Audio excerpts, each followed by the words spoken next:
Il n'est permis à aucun personnage de changer l'histoire, bien qu'il soit possible d'y transiter, vers l'avant ou vers l'arrière. Le paradoxe du grand-père se produit lorsque l'histoire est modifiée. S'il n'y a pas d'interférence, il n'y a aucune raison que l'histoire ne soit pas visible. On suppose que le simple fait de connaître l'histoire la modifie déjà.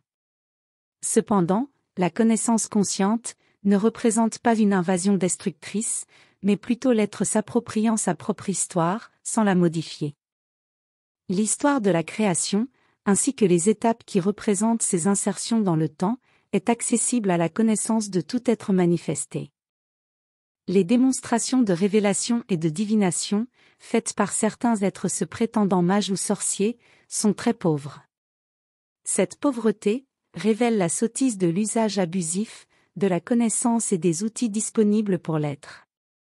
La connaissance avilie génère des limites parallèles et proportionnelles au degré d'avilissement. L'être qui s'enorgueillit de ce type de connaissance et persiste à utiliser la vision du passé ou du futur, à des fins tout aussi viles, ne perçoit pas la manipulation que l'histoire elle-même lui impose, ni le renforcement des limitations que cette connaissance apporte, comme forme de protection contre lui-même. La connaissance sera toujours disponible pour l'être, car elle lui est immanente. Cependant, elle possède ses propres mécanismes d'approche, d'éloignement et de contrôle.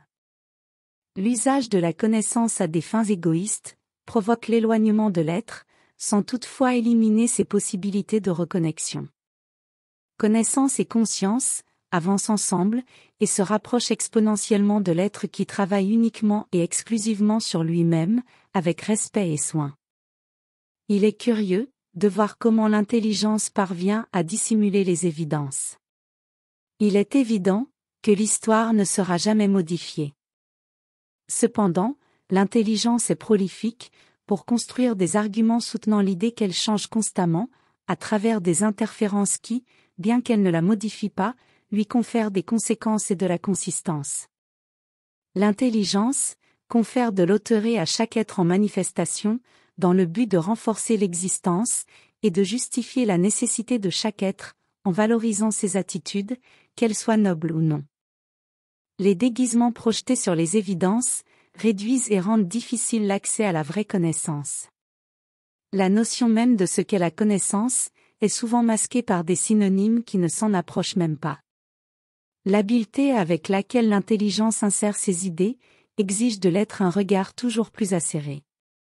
C'est ce regard qui confronte l'intelligence et la met au service de l'être. C'est ce que signifie la métaphore de la domestication du dragon. L'être, donc, ne modifie pas l'histoire, mais en devient le maître. Bien que cela paraisse paradoxal, c'est justement cette maîtrise qui permet à l'être de transcender l'histoire et de concrétiser l'existence des doubles. Les doubles flottent dans les eaux d'en haut et dans les eaux d'en bas. Ainsi se configure le tout, où le temporaire et l'éternel seront toujours un seul et même.